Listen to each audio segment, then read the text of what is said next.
धर्मांतरण नहीं, शहीद होना मंजूर। मुगलों के षड्यंत्रों का वीर साहिबजादों ने कैसे जवाब दिया, आज इस बात पर चर्चा करेंगे।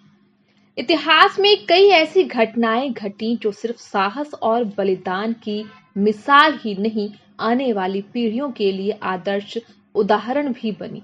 ऐसा ही एक प्रेरणादायी और भावुक अध्याय है गुरु गोविंद सिंह जी के छोटे साहिबजादों बाबा जोरावर सिंह जी और बाबा फतेह सिंह जी के बलिदान का, जिनके शहादत की याद में हर साल 26 दिसंबर को वीर बाल दिवस मनाया जाता है। तो क्या है पूरी कहानी, आइए जानते हैं। भारत के इतिहास में कई ऐसे प्रसंग हैं जो केवल साहस और बलिदान की मिसाल नहीं बल्कि आने वाली पीढ़ियों के लिए आदर्श बन जाते हैं। ऐसा ही एक प्रेरणादायी और भावुक अध्याय है गुरु गोविंद सिंह जी के दादे बाबा जोरावर सिंह और बाबा फतेह सिंह जी का।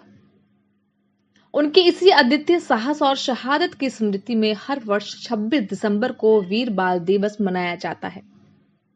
सिख इतिहास के लिए बल्कि पूरे भारत और मानवता के लिए श्रद्धा और प्रेरणा का दिवस है। 10वें सिख गुरु गोविंद सिंह जी के 4 पुत्र थे। साहिबजादा अजीत सिंह जी, साहिबजादा जुझार सिंह जी, साहिबजादा जोरावर सिंह जी और साहिबजादा फतेह सिंह जी। बाबा जोरावर सिंह जी का जन्म 17 नवंबर 1696 को तथा बाबा फतेह सिंह जी का जन्म 12 दिसंबर 1699 को हुआ। कम उम्र के बावजूद दोनों साहिबजादों में गहरी धार्मिक आस्था, अद्भुत धैर्य और निडरता देखने को मिलती। वे गुरु गोविंद सिंह जी से केवल पुत्र ही नहीं बल्कि शिष्य के रूप में भी जुड़े थे और साहस, धर्मनिष्ठा और सत्य पर अडिग रहने के संस्कार उन्होंने अपने पिता से ही पाए। धर्म और अत्याचार का संघर्ष कैसा रहा? उस समय भारत में मुगल सम्राट और उसके कई सूबेदारों द्वारा धर्म के नाम पर अत्याचार किए जा रहे थे। जबरन धर्मांतरण, जजिया कर और धार्मिक स्वतंत्रता को कुचलने की नीतियां आम थीं। गुरु गोविंद सिंह जी ने सिख पंथ को संगठित कर अन्याय और अत्याचार के विरुद्ध खड़े होने का आह्वान किया। उन्होंने 1699 में खालसा पंथ की स्थापना की, जिसका मूल संदेश था अत्याचार, कमजोर और पीड़ितों की रक्षा करना और हर अन्याय के सामने दृढ़ रहना। इसी पृष्ठभूमि में श्री गुरु गोविंद सिंह जी और उनके परिवार को लगातार युद्ध, षड्यंत्रों और विश्वासघातों का सामना करना पड़ा। आनंदपुर साहिब पर लगातार हमलों और घेराबंदी के कारण परिस्थितियां अत्यंत कठिन हो गईं।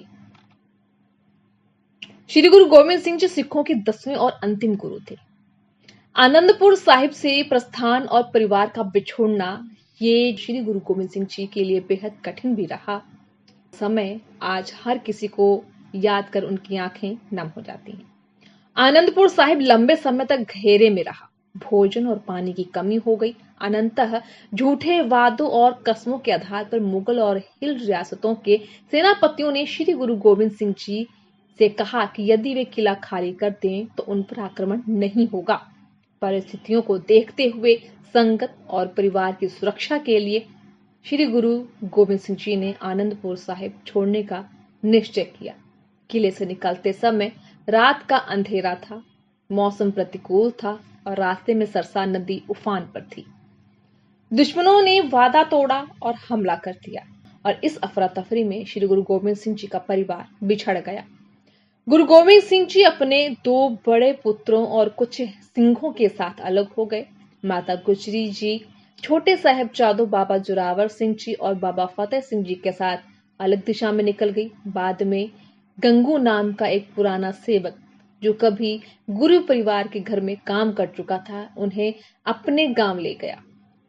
माता गुजरी जी ने उस पर विश्वास किया, लेकिन यही विश्वास आगे चलकर बड़ा विश्वासघात साबित हुआ।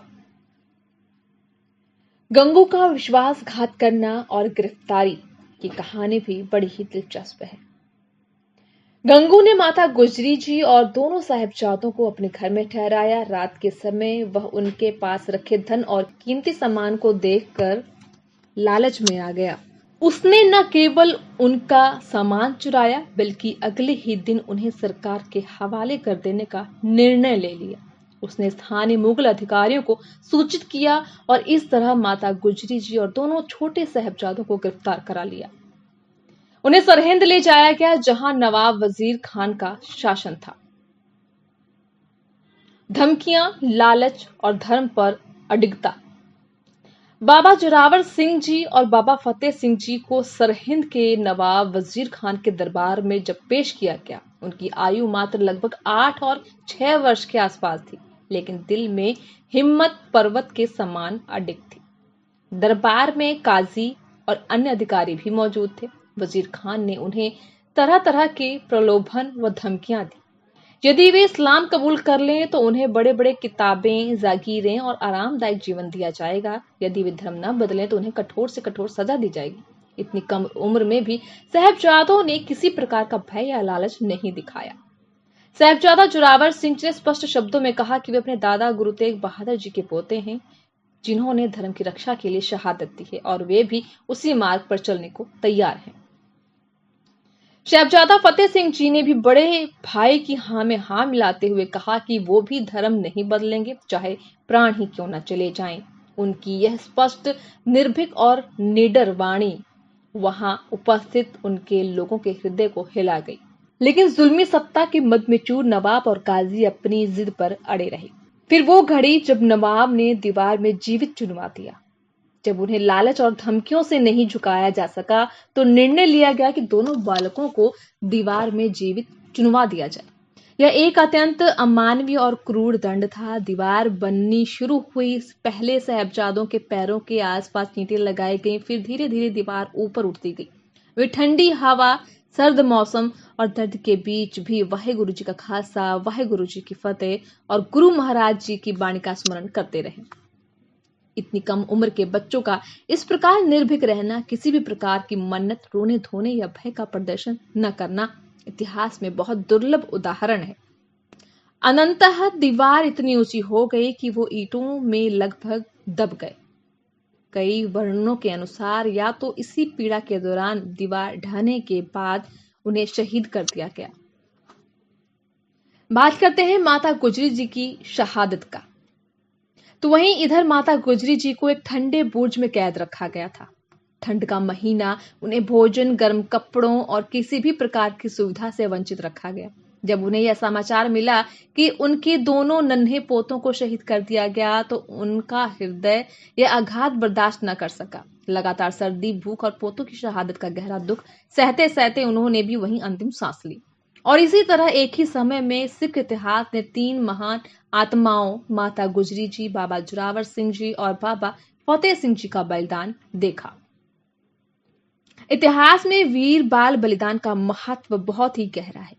इस घटना का महत्व केवल सिख धर्म तक सीमित नहीं है। यह प्रसंग यह संदेश देता है कि धर्म और सत्य के लिए उम्र नहीं, संकल्प मायने रखता है। अत्याचार के सामने घुटने टेकने से बेहतर है सम्मान पूर्वक बलिदान। बच्चे भी अगर यही संस्कार और आदर्श देखें तो वे भी असाधारण साहस दिखा सकते हैं। दुनिया के इतिहास में बहुत कम ऐसे उदाहरण हैं जहां इतने कम उम्र के बच्चों में इतनी कठोर और क्रूर परिस्थितियों में भी अपने सिद्धांतों को समझौता करने से इनकार कर दिया। तो वही बात करें अगर वीर बाल दिवस की, तो भारत सरकार ने साल 2022 में श्री गुरु गोविंद सिंह जी के छोटे साहबजादों की शहादत की स्मृति में 26 दिसंबर को हर साल वीर बाल दिवस के रूप में मनाने की घोषणा की। और इसी दिन देश भर में कार्यक्रम, सेमिनार, नाटक, संगोष्ठियां आयोजित की जाती हैं। विद्यालयों में बच्चों को साहबजादों की कहानियां सुनाई जाती हैं। वीरता, त्याग, धर्मनिष्ठा और सच्चाई के आदर्शों पर चर्चा होती है। वीर बाल दिवस का मूल उद्देश्य है कि भारत के बच्चे और युवा ये समझें कि उनका देश ऐसे वीर बालकों की धरती है जिन्होंने अपनी जान की परवाह किए बिना उच्च आदर्शों की रक्षा की। यह दिन बच्चों के मन में यह भाव भरने का प्रयास करता है कि वे स्वयं भी जीवन में सत्य, न्याय और मानवता के पक्ष में खड़े हों, चाहे परिस्थितियां कितनी ही कठिन क्यों ना हो जाएं।